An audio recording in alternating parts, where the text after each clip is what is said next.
2 Samuel chapter 16.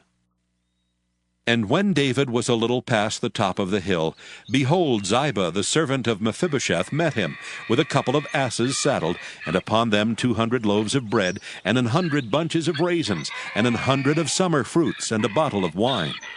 And the king said unto Ziba, What meanest thou by these? And Ziba said, The asses be for the king's household to ride on, and the bread and summer fruit for the young men to eat, and the wine, that such as be faint in the wilderness may drink. And the king said, And where is thy master's son? And Ziba said unto the king, Behold, he abideth at Jerusalem, for he said, Today shall the house of Israel restore me the kingdom of my father. Then said the king to Ziba, Behold, thine are all that pertaineth unto Mephibosheth. And Ziba said, I humbly beseech thee, that I may find grace in thy sight, my lord, O king. And when King David came to Bahurim, behold, thence came out a man of the family of the house of Saul, whose name was Shimei, the son of Gera. He came forth and cursed still as he came. And he cast stones at David and at all the servants of King David. And all the people and all the mighty men were on his right hand and on his left. And thus said Shimei when he cursed, Come out, thou bloody man, and thou man of Belial! The Lord hath returned upon thee all the blood of the house of Saul, in whose stead thou hast reigned. And the Lord hath delivered the kingdom into the hand of Absalom thy son. And behold, thou art taken in thy mischief, because thou art a bloody man. Then said Abishai the son of Zeruiah unto the king, Why should this dead dog curse my lord the king? Let me go over, I pray thee, and take off his head. And the king said, What have I to do with you, ye sons of Zeruiah? So let him curse, because the Lord hath said unto him, Curse David. Who shall then say, Wherefore hast thou done so? And David said to Abishai and to all his servants, Behold, my son, which came forth of my bowels, seeketh my life. How much more now may this Benjamite do it? Let him alone, and let him curse, for the Lord hath bidden him. It may be that the Lord will look on mine affliction, and that the Lord will requite me good for his cursing this day. And as David and his men went by the way, Shimei went along on the hill's side over against him, and cursed as he went, and threw stones at him, and cast dust. And the king and all the people that were with him came weary, and refreshed themselves there. And Absalom and all the people of the men of Israel came to Jerusalem, and Ahithophel with him. And it came to pass, when Hushai the Archite, David's friend, was come unto Absalom, that Hushai said unto Absalom, God save the king! God save the king! And Absalom said to Hushai, Is this thy kindness to thy friend? Why wentest thou not with thy friend? And Hushai said unto Absalom, Nay, but whom the Lord and this people and all the men of Israel choose, his will I be, and with him will I abide. And again, whom should I serve?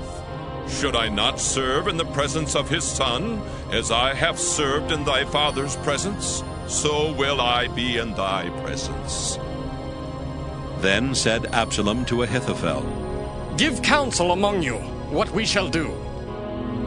And Ahithophel said unto Absalom, Go in unto thy father's concubines, which he hath left to keep the house, and all Israel shall hear that thou art abhorred of thy father. Then shall the hands of all that are with thee be strong. So they spread Absalom a tent upon the top of the house, and Absalom went in unto his father's concubines in the sight of all Israel. And the counsel of Ahithophel, which he counseled in those days, was as if a man had inquired at the oracle of God. So was all the counsel of Ahithophel, both with David and with Absalom. 2 Samuel chapter 17. Moreover Ahithophel said unto Absalom, Let me now choose out 12,000 men, and I will arise and pursue after David this night. And I will come upon him while he is weary and weak-handed, and will make him afraid, and the people that are with him shall flee. And I will smite the king only. And I will bring back all the people unto thee. The man whom thou seekest is as if all returned. So all the people shall be in peace. And the saying pleased Absalom well, and all the elders of Israel. Then said Absalom, Call now Hushai the Archite also, and let us hear likewise what he saith. And when Hushai was come to Absalom, Absalom spake unto him, saying, Ahithophel hath spoken after this manner. Shall we do after his saying? If not, speak thou. And Hushai said unto Absalom, The counsel that Ahithophel hath given is not good at this time. For, said Hushai, thou knowest thy father and his men, that they be mighty men, and they be chafed in their minds, as a bear robbed of her whelps in the field. And thy father is a man of war, and will not lodge with the people. Behold, he is hid now in some pit, or in some other place, and it will come to pass, when some of them be overthrown at the first, that whosoever heareth it will say, There is a slaughter among the people that follow Absalom. And he also that is valiant, whose heart is as a heart of a lion, shall utterly melt. For all Israel knoweth that thy father is a mighty man, and they which be with him are valiant men. Therefore I counsel that all Israel be generally gathered unto thee, from Dan even to Beersheba, as the sand that is by the sea for multitude, and that thou go to battle in thine own person. So shall we come upon him in some place where he shall be found, and we will light upon him as the dew falleth on the ground, and of him and of all the men that are with him there shall not be left so much as one. Moreover, if he be gotten into a city, then shall all Israel bring ropes to that city, and we will draw it into the river, until there be not one small stone found there. And Absalom and all the men of Israel said, The counsel of Hushai the Archite is better than the counsel of Ahithophel. For the Lord had appointed to defeat the good counsel of Ahithophel, to the intent that the Lord might bring evil upon Absalom. Then said Hushai unto Zadok and to Abiathar the priests, Thus and thus did Ahithophel counsel Absalom and the elders of Israel. And thus have I counseled. Now, therefore, send quickly and tell David, saying, Lodge not this night in the plains of the wilderness, but speedily pass over, lest the king be swallowed up, and all the people that are with him. Now Jonathan and Ahimaaz stayed by in Rogel, for they might not be seen to come into the city. And a wench went and told them, and they went and told King David. Nevertheless a lad saw them and told Absalom. But they went both of them away quickly, and came to a man's house in Bahurim, which had a well in his court, whither they went down. And the woman took and spread a covering over the well's mouth, and spread ground corn thereon, and the thing was not known. And when Absalom's servants came to the woman to the house, they said, Where is Ahimaaz and Jonathan? And the woman said unto them, They be gone over the brook of water. And when they had sought and could not find them, they returned to Jerusalem. And it came to pass, after they were departed, that they came up out of the well, and went and told King David, and said unto David, Arise and pass quickly over the water, for thus hath Ahithophel counseled against you. Then David arose, and all the people that were with him, and they passed over Jordan. By the morning light there lacked none of them that was not gone over Jordan. And when Ahithophel saw that his counsel was not followed, he saddled his ass and arose, and gat him home to his house, to his city, and put his household in order, and hanged himself, and died, and was buried in the sepulchre of his father. Then David came to Mahanaim, and Absalom passed over Jordan, he and all the men of Israel with him. And Absalom made Amasa captain of the host instead of Joab, which Amasa was a man's son whose name was Ithra, an Israelite, that went in to Abigail, the daughter of Nahash, sister to Zeruiah, Joab's mother. So Israel and Absalom pitched in the land of Gilead. And it came to pass, when David was come to Mahanaim, that Shobai the son of Nahash of Rabbah of the children of Ammon, and Machir the son of Ammiel of Lodebar, and Barzillai the Gileadite of Rogelim, brought beds and basins and earthen vessels, and wheat and barley and flour, and parched corn and beans and lentils and parched pulse, and honey and butter and sheep and cheese of kine, for David and for the people that were with him to eat. For they said, "The people is hungry and weary and thirsty in the wilderness." 2 Samuel chapter 18. And David numbered the people that were with him, and set captains of thousands and captains of hundreds over them. And David sent forth a third part of the people under the hand of Joab, and a third part under the hand of Abishai the son of Zeruiah, Joab's brother, and a third part under the hand of Ittai the Gittite. And the king said unto the people, I will surely go forth with you myself also. But the people answered, Thou shalt not go forth, for if we flee away, they will not care for us, neither if half of us die will they care for us. But now thou art worth 10,000 of us. Therefore now it is better that thou succor us out of this city. And the king said unto them, What seemeth you best I will do. And the king stood by the gate side, and all the people came out by hundreds and by thousands. And the king commanded Joab and Abishai and Ittai, saying, Deal gently for my sake with the young man, even with Absalom. And all the people heard when the king gave all the captains charge concerning Absalom. So the people went out into the field against Israel, and the battle was in the wood of Ephraim, where the people of Israel were slain before the servants of David. And there was there a great slaughter that day of 20,000 men. For the battle was there scattered over the face of all the country, and the wood devoured more people that day than the sword devoured. And Absalom met the servants of David. And Absalom rode upon a mule, and the mule went under the thick boughs of a great oak.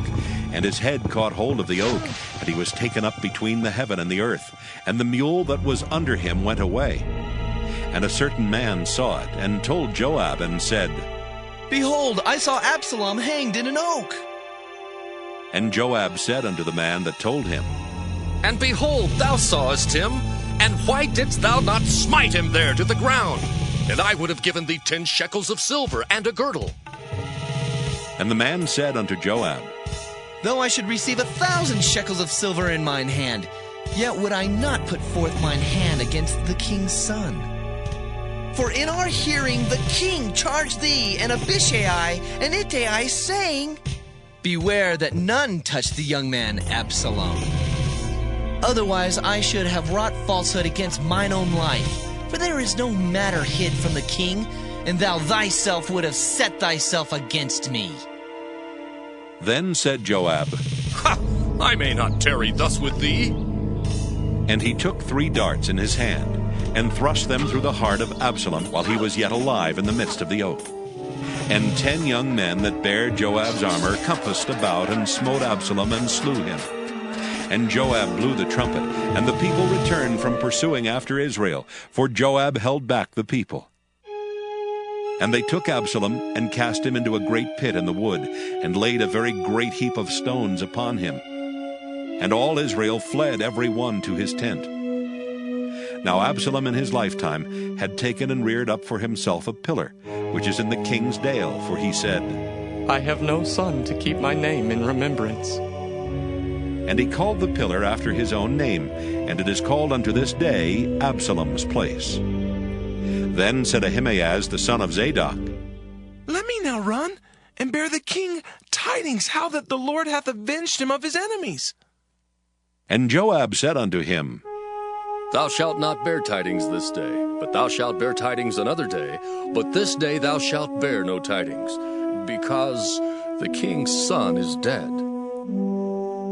Then said Joab to Cushai, Go tell the king what thou hast seen. And Cushai bowed himself unto Joab and ran. Then said Ahimaaz the son of Zadok yet again to Joab, But howsoever, let me, I pray thee, also run after Cushai. And Joab said, Wherefore wilt thou run, my son, seeing that thou hast no tidings ready? But howsoever, said he, let me run. And he said unto him, Run! Then Ahimaaz ran by the way of the plain, and overran Cushai. And David sat between the two gates. And the watchman went up to the roof over the gate unto the wall, and lifted up his eyes, and looked, and behold, a man running alone. And the watchman cried, and told the king. And the king said, If he be alone, there is tidings in his mouth. And he came apace, and drew near. And the watchman saw another man running. And the watchman called unto the porter, and said, Behold, another man running alone. And the king said, He also bringeth tidings. And the watchman said, Methinketh the running of the foremost is like the running of Ahimaaz, the son of Zadok. And the king said, He is a good man, and cometh with good tidings.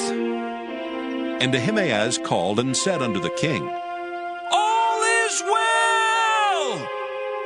And he fell down to the earth upon his face before the king, and said, Blessed be the Lord thy God, which hath delivered up the men that lifted up their hand against my lord the king. And the king said, Is the young man Absalom safe? And Ahimaaz answered, When Joab sent the king's servant, and me thy servant, I saw a great tumult, but I knew not what it was. And the king said unto him, Turn aside, and stand here. And he turned aside and stood still. And behold, Cushai came, and Cushai said, Tidings, my lord the king, for the Lord has avenged thee this day of all them that rose up against thee. And the king said unto Cushai, Is the young man Absalom safe? And Cushai answered, The enemies of my lord the king, and all that rise against thee to do thee hurt, be as that young man is. And the king was much moved, and went up to the chamber over the gate, and wept. And as he went, thus he said, Oh, my son Absalom, my son Absalom! Oh, would God I had died for thee! Oh, Absalom, my son, my son!